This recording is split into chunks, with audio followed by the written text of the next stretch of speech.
Ryan, take me through these new emails, what the unredacted versions show the administration was trying to cover up.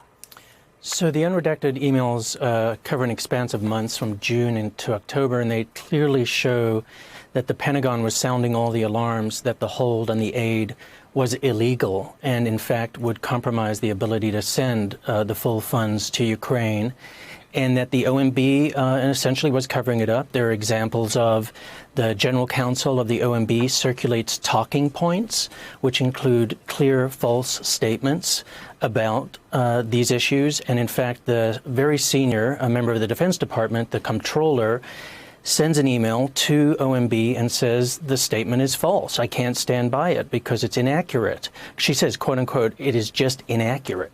And that's just one example of it. And then another example is that the OMB actually sends, its general counsel sends to the Congress on the eve of the House Judiciary Committee vote on the articles, a letter, a 9-page letter.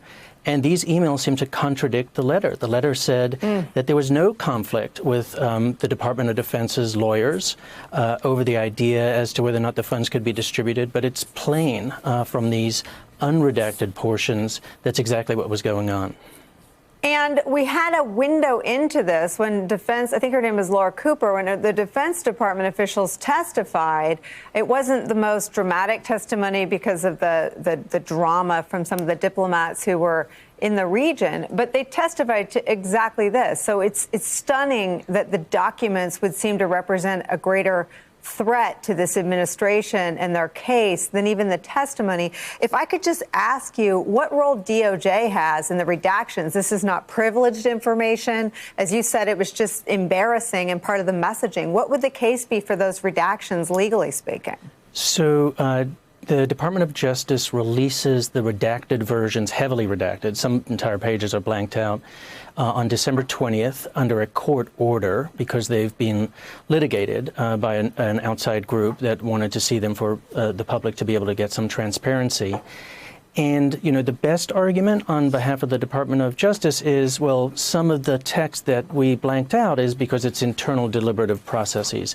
And not that it's, otherwise national security related or classified. The problem with the Justice Department's position would then be it was highly selective. They also then released some text in those emails, and that text, which they did not redact, paints a very different picture, and the public would be entirely misled if they relied on just the unredacted portions, which seemed to suggest there was no trouble with the funds getting to Ukraine on time. There's no legal issue.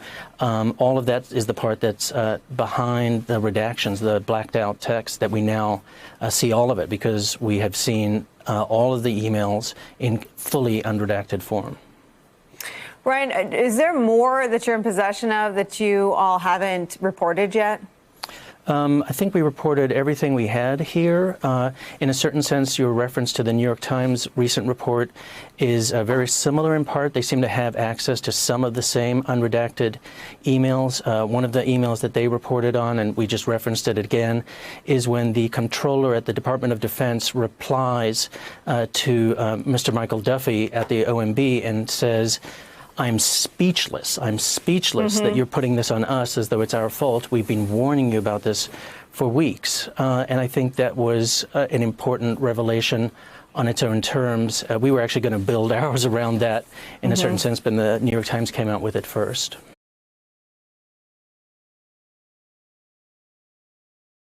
Hey there, I'm Chris Hayes from MSNBC. Thanks for watching MSNBC on YouTube. If you want to keep up to date with the videos we're putting out, you can click subscribe just below me or click over on this list to see lots of other great videos.